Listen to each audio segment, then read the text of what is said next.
Hello students, dictation 5 second बाद शुरू होगा। स्टार्ट।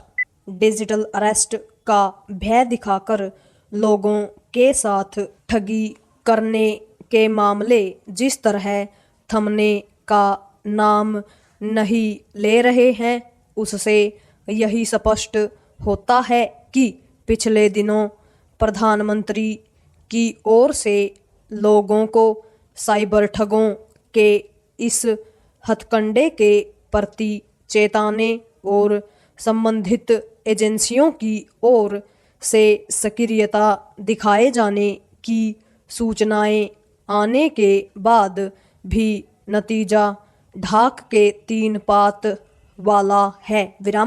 यह चिंताजनक है कि न केवल डिजिटल अरेस्ट की धमकी देकर ठगने के मामले बढ़ रहे हैं, बल्कि ठगी की राशि भी बढ़ती जा रही है। अब तो लोगों से करोड़ों रुपए की ठगी की जा रही है। ठगी का शिकार होने वालों में पढ़े लिखे और जानकार समझे जाने वाले लोग भी बढ़ रहे हैं। कई मामलों में यह भी देखने में आया है कि साइबर ठगी के शिकार लोग शर्मिंदगी के कारण पुलिस के पास शिकायत दर्ज कराने से हिचकते हैं। सरकारी एजेंसियां चाहे जो दावे करें, बहुत कम मामलों में ठगी गई राशि बरामद होती है और ठगों को गिरफ्तार किया जाता है। यह तब है जब ठगी गई राशि देश के ही खातों में ट्रांसफर कराई जाती है।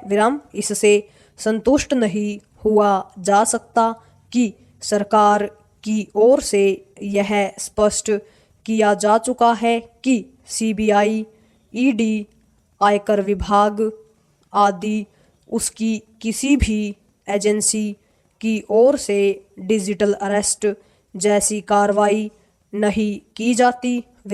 इसमें संदेह है कि आम लोग साइबर ठगों की चालबाजी से भली तरह से जागरूक हो चुके हैं। जागरूकता के अभाव का एक कारण यह भी है कि सरकार ने साइबर ठगों और उनकी ठगी के नित नए तरीकों के प्रति लोगों को सही तरह सतर्क नहीं किया है। यदि यह समझा जा रहा है कि समाचार पत्रों में 1-2 विज्ञापन जारी करने अथवा प्रधानमंत्री की ओर से मन की बात कार्यक्रम में इस समस्या को रेखांकित करने से लोग डिजिटल अरेस्ट के बहाने की जा रही ठगी के काले कारोबार से अवगत हो गए हैं, तो यह सही नहीं। सरकार को न केवल साइबर ठगों की कमर तोड़ने के लिए और अधिक शक्ति का परिचय देना होगा, बल्कि लोगों को जागरूक करने का कोई व्यापक अभियान भी चलाना होगा। अच्छा हो कि इस पर विचार किया जाए कि कुछ दिनों के लिए मोबाइल कॉलर ट्यून के जरिए लोगों को चेताया जाए कि इस तरह की फ़ोन कॉल आए तो सावधान हो जाएं। साइबर ठगी के बढ़ते मामले केवल देश को डिजिटल करने के अभियान को ही चोट नहीं पहुंचा रहे हैं, बल्कि भारत की छवि भी खराब कर रहे हैं। साइबर ठग पहले लोगों को लालच देकर ठगते थे।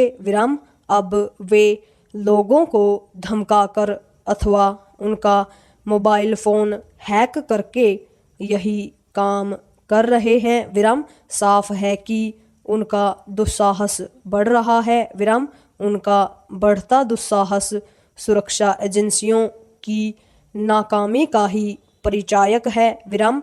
यह नाकामी निराश करने वाली है। पूर्ण विराम।